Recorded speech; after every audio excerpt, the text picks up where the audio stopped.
I wasn't supposed to hear them. The cafe was too loud, too crowded, the espresso machine hissing, plates clinking, chatter spilling across tables like static. I had come in for caffeine, nothing more. Just a quick pit stop before another long night buried in code and late invoices. And then I heard his laugh. Ethan's laugh. The sound that had been stitched into every memory since childhood. The laugh from when we built treehouse offices in my backyard. The laugh from late-night hackathons in high school, when we thought the world was ours. I froze before I even saw him. My stomach was already twisting, like my body knew what my brain hadn't caught up to yet. I turned my head. There he was, Ethan Brooks, my best friend since we were 10, sitting across from her. Sophia Reed. The girl who looked like she had walked out of some glossy startup magazine spread, all sleek hair, sharp cheekbones, and that unbearable air of knowing she's better than you. I told myself to walk away. Pretend I hadn't noticed. But my legs betrayed me. I edged closer, lingering by the pastry case as if I was debating between a croissant and a muffin. Then Sophia's voice cut through the noise. Emma's little startup dreams. Please. She's never been enough to make it. The words hit me harder than any slap. My chest hollowed out, my pulse spiking in my ears. Ethan didn't defend me. He didn't say my name with pride like he used to. He laughed. A low, easy laugh, the kind that said she's right. I wanted to smash the glass case. Shatter it just to drown them out. Instead, I pressed my nails into my palms until they left crescents. I'd once told Ethan everything. Every fragile detail of my father's old notebook, the scribbled sketches of half-born ideas he never lived to finish. The notebook I carried was like a relic. My secret blueprint for the future. And Ethan leaned in with those burning eyes and said, "We'll make it real. Together." Now he was leaning toward Sophia. Her perfume cut the air. Sweet. Sharp. Poison. "You're better off without her," Sophia said, her voice silk over knives. "She holds you back. What have we got? It's real. Investors want confidence, not desperation." I nearly dropped my coffee cup. Desperation. That's what she saw me as. That's what Ethan let her call me. He nodded. Nodded. Like all the years we spent dreaming in garages and classrooms and cheap diners meant nothing. I couldn't stay. The walls were closing in. My throat burned, my eyes blurred. I shoved the cup into the trash untouched and stumbled into the street, cold air slapping me awake. I wanted to scream. Instead, I kept walking. Fast. Away from them, away from the cafe, away from the sound of Ethan's betrayal echoing in my skull. Never enough. The words wouldn't stop circling. Like they were tattooed into my skin, carved into my bones. But underneath the ache, something else stirred. The heat. A resolve. If Sophia thought I wasn't enough, she hadn't seen what I could build when no one was watching. They laughed at me tonight. But one day soon, I'd be the one laughing, quietly, behind the doors of the empire they never saw coming. I couldn't sleep that night. The betrayal replayed on loop. Ethan's laugh. Sophia's voice, dripping with dismissal. Never enough. Every time I closed my eyes, I saw their faces across that cafe table. But memory has its own way of punishing you. It dragged me back, not to tonight, but to a different time. A time when Ethan was mine. Not in some romantic sense. Just, mine. My partner. My anchor. We were 12 the first time we said we'd build something big. It was summer, and my garage smelled like motor oil and dust. The floor was cluttered with scraps my dad left behind, broken radios, circuit boards, wires tangled like vines. Ethan sat cross-legged on the floor, holding up a bent piece of metal. "This," he announced, is the first part of our future company. Carter and Brooks Incorporated. He grinned, and his front tooth was still chipped from that bike accident. I laughed so hard I nearly knocked over the toolbox. We didn't know a damn thing about business, but we knew how to dream. We stayed up nights with flashlights, sketching logos and slogans, inventing ridiculous products, self-walking dogs, mood-detecting sunglasses. Stupid stuff. But it felt huge. Back then, I trusted him with everything. Even the notebook. My dad's notebook was sacred. It still is. The cover is cracked leather, stained with coffee rings, the pages filled with his tight handwriting and messy diagrams. Half-finished inventions that never got to breathe because cancer took him too early. I found it when I was 10, hidden in the attic like treasure. I'd sat on the floor for hours, tracing his lines with my fingers, whispering, "I'll finish this, Dad. I'll make it real." When I showed Ethan, I expected him to laugh. But he didn't. He leaned over the pages with wide eyes and said, "Emma, this is genius. We're going to do it. We're going to finish what he started." That moment stitched something permanent into me. His voice blended with my father's ghost, and together they made me believe. We built prototypes out of cardboard. Failed every single time. But the failures didn't matter because we were together. Loyalty was never questioned. Now, sitting in the dark of my apartment, the notebook lay on my desk. Open to a page my dad labeled Project Phoenix. A design for a modular device, far too advanced for when he imagined it. My fingertips brushed the ink. That notebook was more than scribbles. It was my inheritance. My compass. My anchor. Ethan was supposed to be part of it. My partner in building the empire that lived in these pages. But he wasn't here anymore. He was at a cafe, laughing with Sophia Reed, letting her call me not enough. The notebook was mine alone now. Maybe it always has been. And for the first time, I let myself whisper it out loud. I don't need him. I never did. The words felt shaky, unsteady. But they were mine. And I clung to them like a lifeline.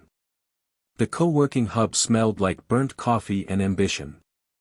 Rows of mismatched desks, white boards covered in half-erased equations, the faint buzz of a 3D printer grinding away in the corner. It had always felt like a second home, neutral ground where every dream, no matter how fragile, had space to breathe. But today, it felt poisoned. Sophia was holding court in the lounge, one leg crossed over the other, her voice cutting through the room like she owned it. The accelerator director loved my pitch, she bragged, her manicured hands fluttering like wings.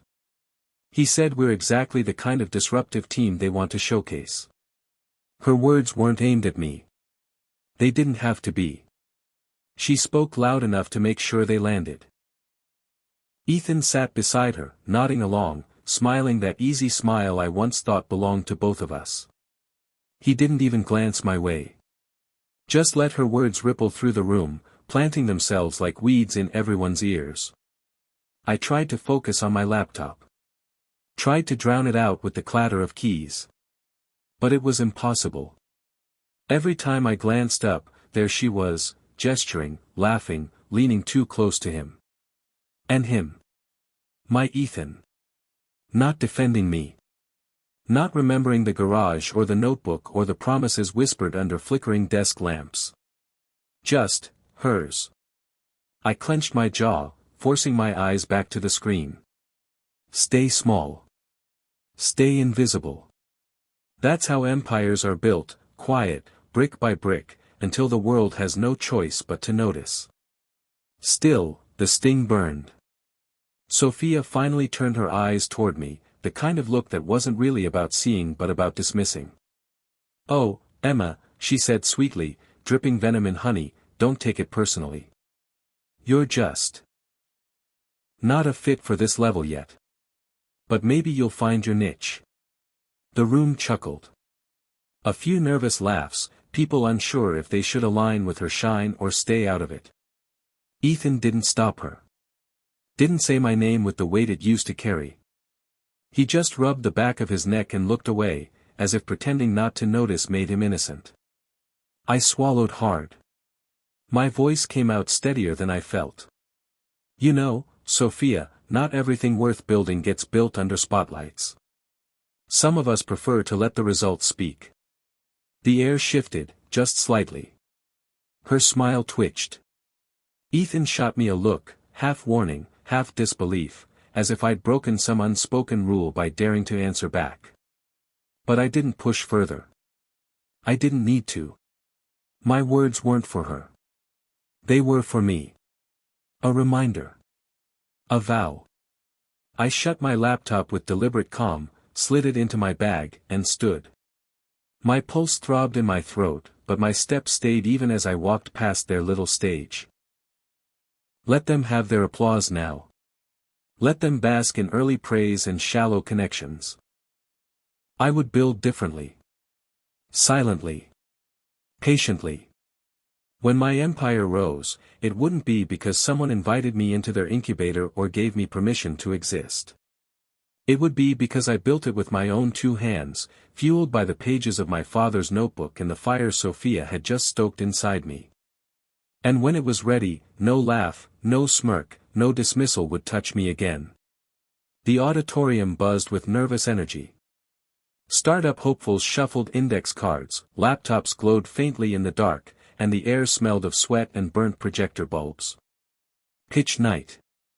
The event that could turn nobody into a headline. I sat near the back, clutching my father's notebook under the table like a talisman. My heart pounded too fast, my palms damp. I told myself I wasn't here to watch them, that I was here to learn, to see what the competition looked like. But that was a lie. I was here for Ethan. For Sophia. For the knife I knew was coming. When their names were called, the lights hit the stage, and there they were. Ethan in his pressed shirt, his pitch shirt, the one he used to joke about when it was just the two of us hustling in my garage. And Sophia, radiant as ever, commanding the crowd with the confidence of someone who believed the world already belonged to her. Our project, she began, her voice smooth as glass, is a groundbreaking integration of predictive analytics and lifestyle management. Designed to simplify life. To make every decision smarter. My stomach dropped. My words. My phrasing, lifted straight from brainstorming sessions, Ethan and I once scrawled across whiteboards at 2 a.m. They'd polished it, dressed it up, but it was my seed they were planting in front of this crowd. Ethan nodded along as if he were the visionary. He clicked through slides, smiled when Sophia tossed him the spotlight, and looked every bit the partner he used to be, for her, not me. Applause rolled through the room when they finished. Sophia bowed her head slightly, soaking it in. Ethan looked down at her like she was the sun. I couldn't breathe. The betrayal roared in my ears, but under it, something else rose. A voice that said, no more shadows. No more silence. When the MC called for the next pitch, my body moved before my brain could stop it. I stood. My chair screeched against the floor. Heads turned. My throat was dry, but my voice came out clear. I'm withdrawing from Carter and Brooks. The room stilled. Whispers darted like sparks. Ethan's head snapped toward me, confusion and panic flashing across his face. Sophia raised an eyebrow, amused. I walked to the aisle, every step heavy but deliberate. I've been building with Ethan for years. But tonight made one thing clear, we're not building the same dream anymore. So I'm done. I'm going solo. The words landed like a hammer. A few gasps. A few muttered damns. Ethan's voice cracked through the mic. Emma, wait, this isn't. But Sophia touched his arm, silencing him with a smile. I turned, meeting his eyes just long enough to let him see the truth. I wasn't bluffing. This wasn't a tantrum. It was a war. Then I left. Walking straight out of the auditorium, my father's notebook pressed tight against my chest, the echo of my declaration following me like thunder. Outside, the night air was cold, sharp. My heart was still racing, but for the first time in weeks, I felt taller. Lighter. I had nothing but a notebook, a laptop, and a fire in my chest. But for the first time, those felt like enough. They could keep their stage. Their applause. Their incubators and stolen ideas. I had my own path now. And I'd make sure it led somewhere they'd never be able to touch. The co-working hub was louder than usual that morning. Someone had brought donuts, and the sugar high buzzed through the room as people clustered around the long table, swapping stories about last night's pitch night. I could feel the whispers before I even walked in. Eyes flicked to me, then away. My declaration on stage had already made its rounds. And there they were. Ethan and Sophia, planted at our old desk like they owned it. Her sleek laptop opened, his hoodie slung across the chair. Laughing. Always laughing. The sight of them together lit a fuse inside me. My father's notebook felt heavy in my bag, pressing against my spine like a reminder, don't let them steal it twice. I dropped my bag onto a chair and walked straight toward them. My voice cut across the room, louder than I intended. You gave her my idea, Ethan. The chatter around us faltered. People leaned in, hungry for drama. Ethan blinked, caught off guard. His eyes darted to Sophia, then back to me. Emma, come on. Don't do this here. No, I planted my hands on the table. You took what we built together and handed it to her. You know it. I know it. Everyone here knows it. Sophia's smirk spread slow and deliberate, like oil slicking across water. She didn't deny it. She didn't have to. Ethan's jaw tightened. It's business, Em. Ideas aren't owned. Execution is what matters. You know that. Business. The word landed like a slap. We weren't supposed to be in business. We were supposed to be loyal. Garage nights and late pizza, promises scribbled in Sharpie on whiteboards. But now, to him, it was just business. My voice shook, but I forced it steady. You didn't just take an idea. You took trust. And you handed it to her. Sophia leaned back in her chair, her tone syrup-sweet. Don't be so dramatic, Emma. If you were truly capable, you wouldn't be so worried about someone else running with it. The crowd murmured. Some nodded at her. Some looked at me with pity. The divide was clear. I met Ethan's eyes one last time. Searching for the boy from the garage, the one who promised to build empires with me. But he was gone. Replaced by a man who chose the easy applause of Sophia Reed. Fine. Let him. I pulled my bag over my shoulder, my chest tight but my spine straight. Enjoy your borrowed spotlight. I'll be over here building something real. I walked out before my voice cracked, before the tears burned through. Behind me, Sophia laughed softly, the sound of victory. Ethan didn't stop her. Didn't stop me.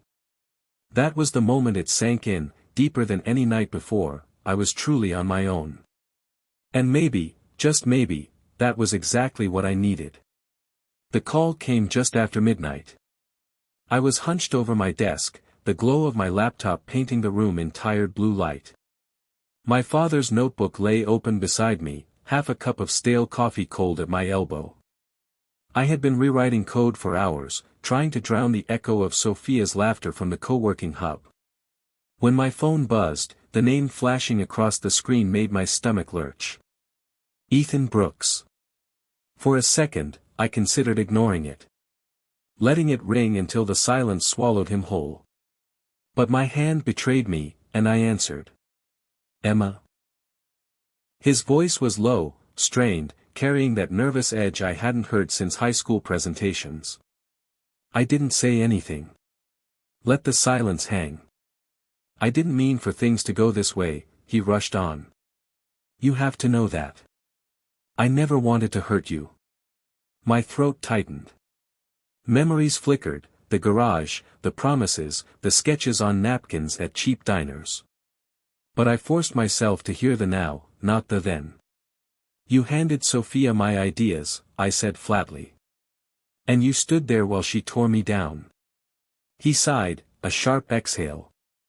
It's not like that. Look, Sophia. She has connections.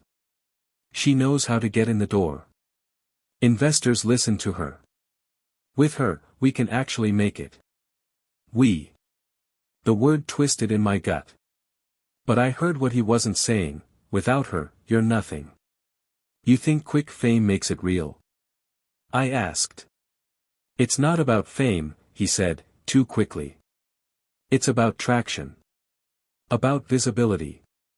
That's how startups survive. No one cares about a secret notebook, M. They care about who can get press, who can close deals. Sophia can do that. There it was. The truth. His obsession wasn't building something meaningful. It was being seen. Being chosen. You've changed, I whispered. I've adapted, he shot back. That's what this world demands. You either move fast or get left behind. I almost laughed. Bitter, hollow. So what am I then? Left behind? He hesitated. That hesitation was answer enough. The silence stretched until my pulse roared in my ears. Then I said it. Slowly. Clearly. I'd rather be left behind than sell out to her shadow. Emma. No, my voice hardened. Don't call me again, Ethan. I'm done letting you use me as backup while you chase someone else's spotlight. And before he could reply, before his excuses could worm into me again, I ended the call. The room was quiet except for the hum of my laptop fan. My hands shook, but beneath the tremor was something steadier. Stronger. He had chosen Sophia. He had chosen the quick applause, the shallow flash. But I had my notebook. My father's voice between its pages. My own fire in my chest. That would be enough. More than enough. It was morning when I saw it. I'd barely slept, my head heavy with code and caffeine. The world outside my window was still gray, blurred by drizzle. I opened my laptop, fingers reaching automatically for the news tabs, the startup feeds, the pulse of everything I wanted to break into. And there it was. Reed and Brooks announce revolutionary lifestyle AI. The headline blazed across the screen, glossy and triumphant, plastered with their faces. Sophia radiant in a tailored blazer, Ethan trying to look sharper than I'd ever seen him, both framed like the golden children of innovation. I clicked. My heart pounded like it knew the article's words before my eyes did. Our vision is simple, Sophia Reed stated. A platform that adapts to your habits, learns your rhythms, and anticipates your needs. It's not just technology, it's intuition. My breath caught. My words. That phrasing was mine, pulled straight from a line in my pitch drafts. Words I'd once spoken to Ethan in the quiet of my garage, whispering about how tech could feel like an extension of self, not a tool. Now Sophia was saying it like she'd birthed it herself. The article went on, full of investor quotes, incubator praise, promises of disrupting markets. Every sentence clawed at me. But the photos cut deeper, Ethan standing with his arms slightly behind her, smiling like he'd finally found the partner I could never be. My chest ached. For a moment, it was hard to breathe. Not just because of the theft. Not just because of the betrayal. But because it was public now. No longer whispers in cafes or smirks in co-working hubs. This was a press release. A digital flag planted in the ground for the whole world to see. Reed and Brooks were the future. And I was invisible. I closed the tab before my stomach gave out. I sat back, my hands trembling, the edges of my father's notebook cutting into my palms. Despair tried to claw its way in. Tried to tell me I'd lost, that they had already won, that I should fold before I embarrassed myself further. But another voice rose louder. Clearer. Let them have the spotlight. Let them choke on it. Because I knew something they didn't. I knew the real blueprint. The ideas buried deeper in the notebook, the ones Ethan had never seen, the ones I'd guarded too closely to share. The pieces that made Project Phoenix more than just a dream. They had stolen fragments. I still held the foundation. I pushed aside the fear, the ache, the bitterness, and pulled my laptop back open. A fresh file. A new build. No fanfare. No social media. No audience. Just me. Just the notebook. Just the shadows. While they basked in applause, I would build quietly. Patiently. And when I rose, it wouldn't be on borrowed words or stolen dreams. It would be mine. Entirely mine. I knew it was time the second I walked back into the co-working hub. The place smelled the same, coffee, marker ink, a faint tang of burnt plastic from the 3D printer, but it no longer felt like mine. Not after the press release. Not after the looks. Eyes followed me as I crossed the room, some curious, some pitying, some smirking. I didn't bother returning the stares. I headed straight for the desk that once held Ethan and me, our notebooks spread wide, our whispers thick with dreams. Now it was littered with Sophia's branded merch, shiny folders stamped with her new logo. Their logo. I stood there for a beat, letting the memories cut, then I started packing. My charger. My sticky notes. My father's notebook always lasts. Ethan noticed. Of course he did. He was at another table, pretending to be deep in conversation with two guys in blazers. His eyes flicked to me, then away, like if he ignored me long enough, I'd vanish on my own. Sophia caught it, though. She leaned against the counter, arms folded, her smirk wide enough to slice. Finally moving on, Emma. Good for you. Independence is cute. I didn't look at her. Didn't give her the satisfaction. I zipped my bag and slung it over my shoulder. Independence is necessary, I said, my voice steady, and walked out before anyone else could add their commentary. The door shut behind me with a satisfying click. Just like that, I was done. No more poisoned desks. No more pity stares. No more scraps from Ethan's loyalty. The city air hit me hard and cold. For the first time in weeks, I felt something like freedom. Terrifying, yes, but clean. That night, I didn't work alone. I met Lucas Hayes at a quiet diner on the edge of town. Lucas had always been orbiting our world, quiet, steady, the guy who'd fix everyone else's broken code when deadlines loomed. He didn't chase applause. He didn't chase Sophia's smile. He just built. And when he slid into the booth across from me, laptop already under his arm, I felt something shift.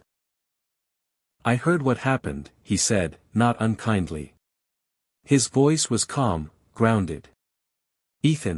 Well, Ethan. But I've seen your ideas. They're better than theirs. My throat tightened. Compliments always hit me sideways, but coming from him, they felt like more than words. I can't do this alone, I admitted, surprising myself. You won't have to. He opened his laptop, the screen lighting his face. Tell me where to start.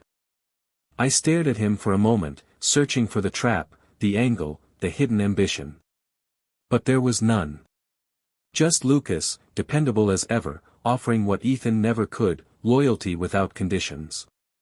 So I pulled out my father's notebook, laid it between us, and watched as Lucas leaned in, eyes sharp, curiosity sparking. That night, under flickering diner lights, my empire began. Not with applause. Not with a press release.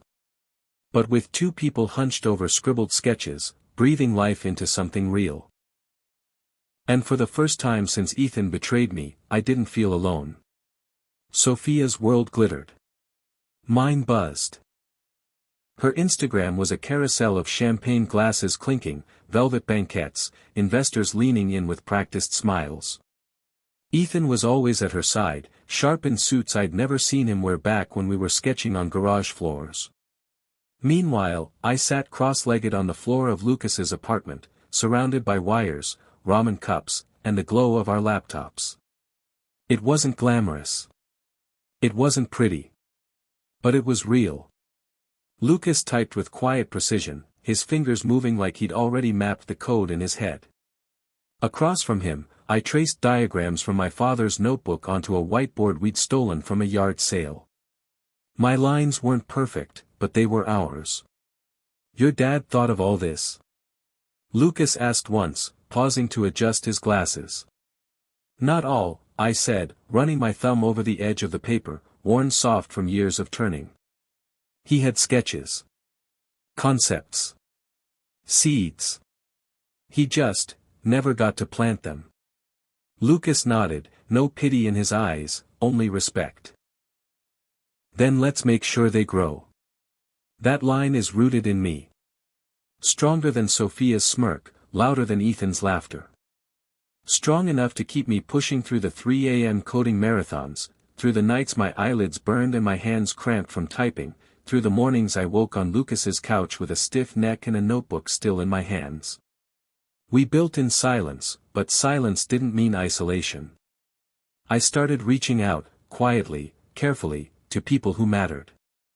Not the flashy investors who needed their names in headlines, but engineers, designers, mentors who cared about the work more than the spotlight. The kind of allies Sophia wouldn't notice until it was too late. A retired professor who had once worked with my father sent me emails filled with feedback and encouragement. A freelance designer offered mock-ups in exchange for nothing more than coffee and belief. And with every ally I gathered, a weight lifted, a shield formed. One night, Lucas leaned back, stretching, exhaustion written across his face but his grin unstoppable. "They've got their investors. We've got something better."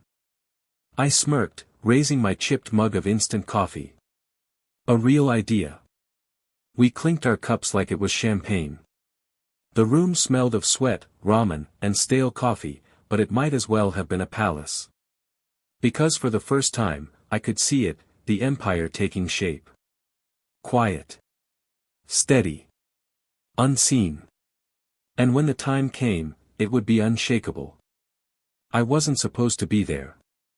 Not yet. The networking event was all polished marble floors, champagne flutes, and polished smiles. Too glossy for someone who still worked in a cramped apartment with ramen bowls stacked in the sink. But my mentor had insisted.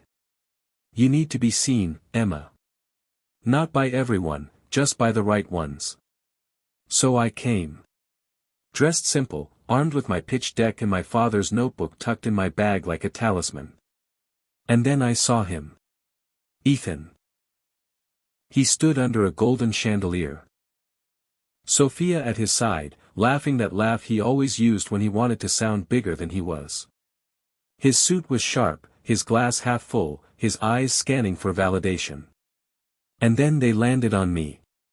For a split second, I saw something crack, recognition, surprise, but it hardened fast into arrogance. He broke from Sophia and strode over, his grin wide and sharp. "Well, well. Emma Carter. Didn't expect to see you here. This room is, a little out of your league, isn't it?" His words landed like the old days, like the Ethan who used to tease, but now the warmth was gone. All edges. All belittlement. I let him finish, then smiled. Calm. Controlled. "Good to see you, Ethan. Enjoy the wine. I've got investors waiting." And I turned. Just like that. His grin faltered, just enough for me to catch it in the corner of my eye. The shock. The realization that I wasn't going to play his game, not anymore. I crossed the room, my pulse racing, and joined a small circle where a quiet but powerful investor stood, the kind who didn't care about the flash, only the substance. I pulled out my tablet, loaded with the demo Lucas and I had spent countless sleepless nights perfecting. The screen lit up. My product spoke for itself. Clean. Sharp. Efficient. The investor leaned in. You built this with your team. My team is small, I said, my voice steady, but loyal. And we're building something scalable. Something real. No fake laughs. No champagne clinks. Just quiet focus, the kind that felt solid under my feet. I glanced across the room once. Ethan was watching, Sophia whispering something in his ear, her smirk tight. They looked restless. Impatient. Like the shine of their empire was already dimming. And me? For the first time, I didn't feel small in their shadow.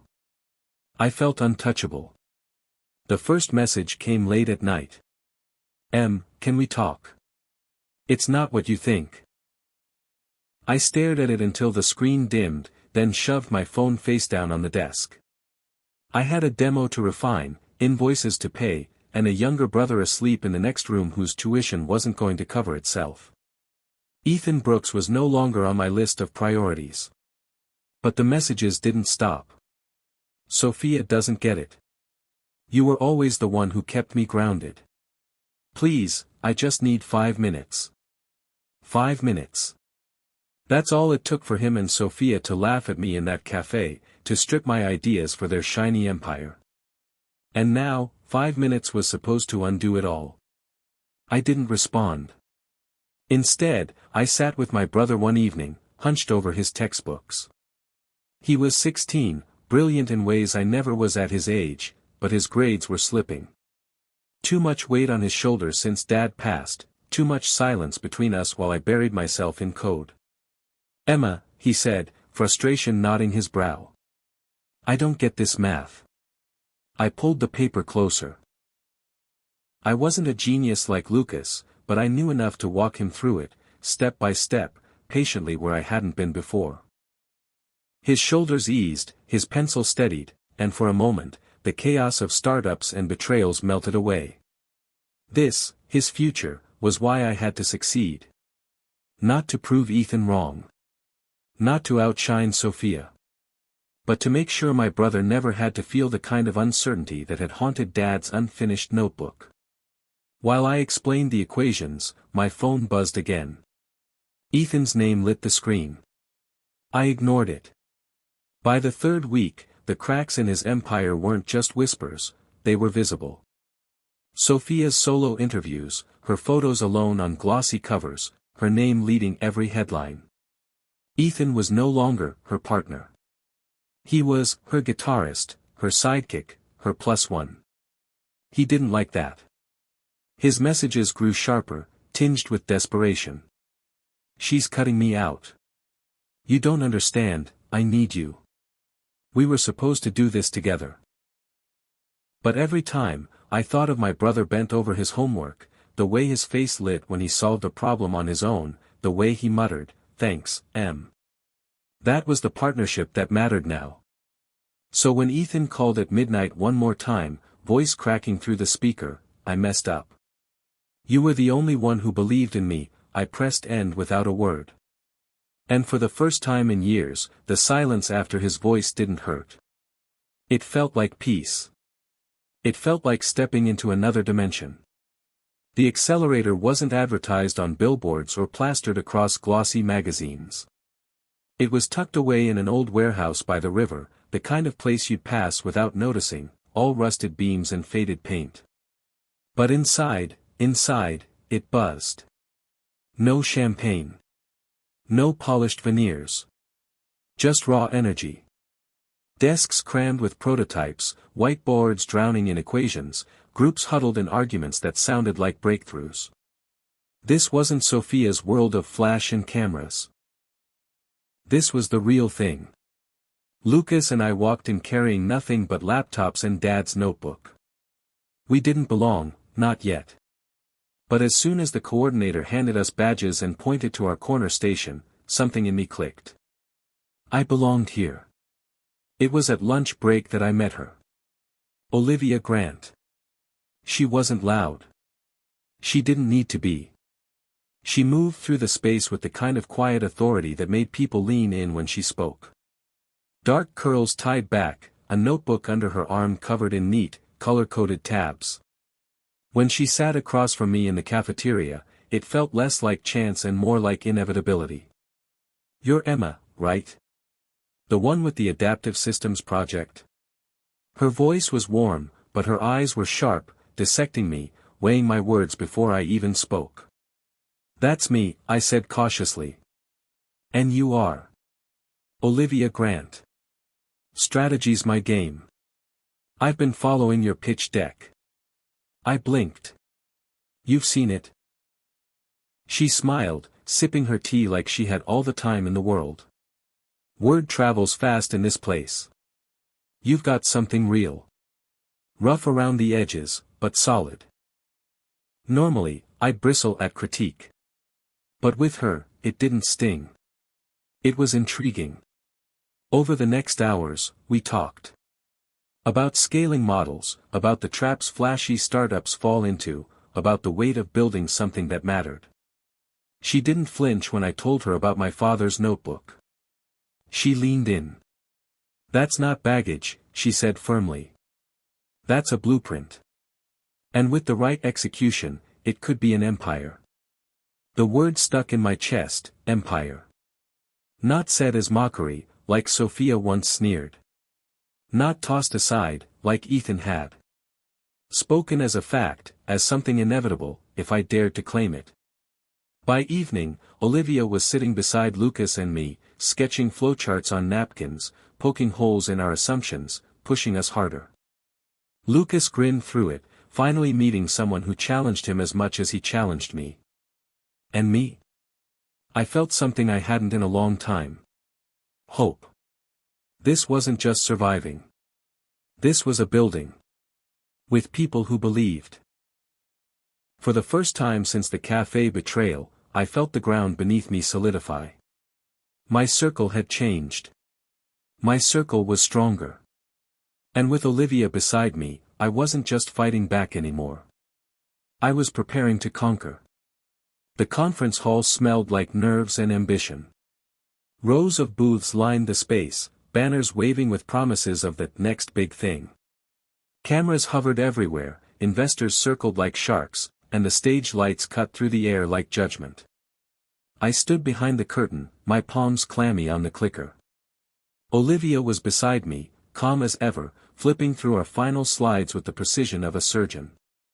Lucas checked our live demo setup for the 100th time, muttering to himself. And me? I gripped my father's notebook, the worn leather warm against my skin. This wasn't just a launch. It was proof. When our names were called, the applause was polite at first. Just another startup. Just another pitch. Then the screen lit up. Our product pulsed to life, sleek, intuitive, alive in a way that demanded attention. Olivia laid out the strategy with razor precision, her words slicing through the noise. Lucas ran the demo without a hitch, every feature unfolding seamlessly. And when I stepped forward, I spoke not like someone begging for validation, but like someone delivering a promise. "This isn't a dream," I said, my voice steady, amplified across the cavernous hall. "This is the future, and it's already in your hands."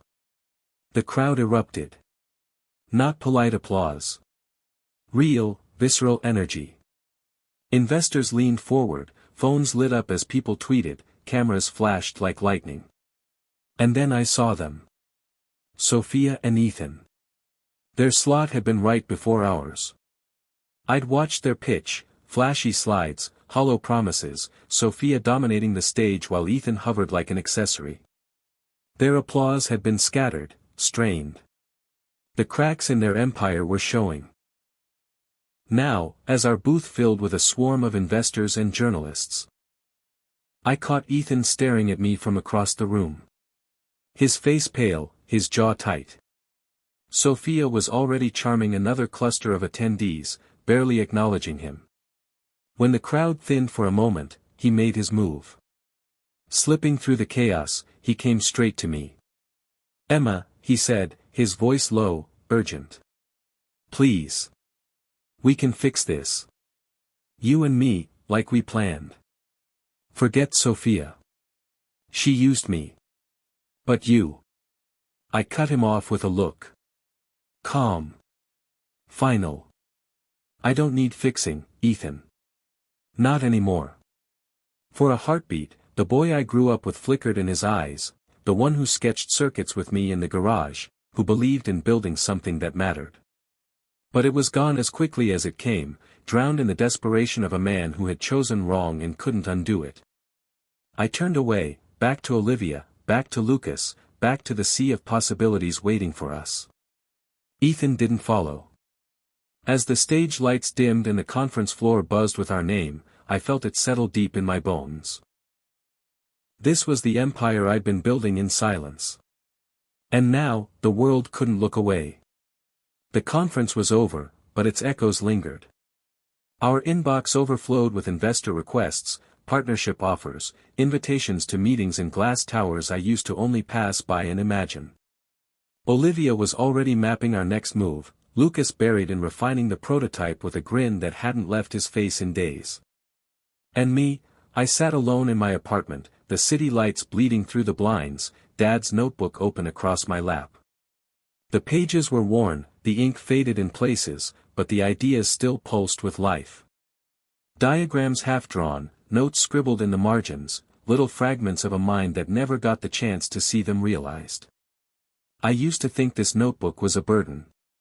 Proof of everything I wasn't. Proof of why I'd never be enough. But now, flipping through its pages, I saw it differently. It wasn't a chain.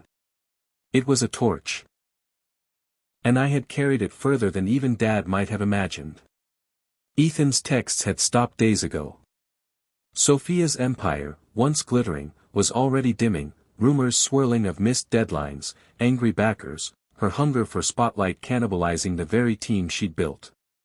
They were fading, shrinking into background noise. Once, their voices had been deafening in my head. Now, they barely registered.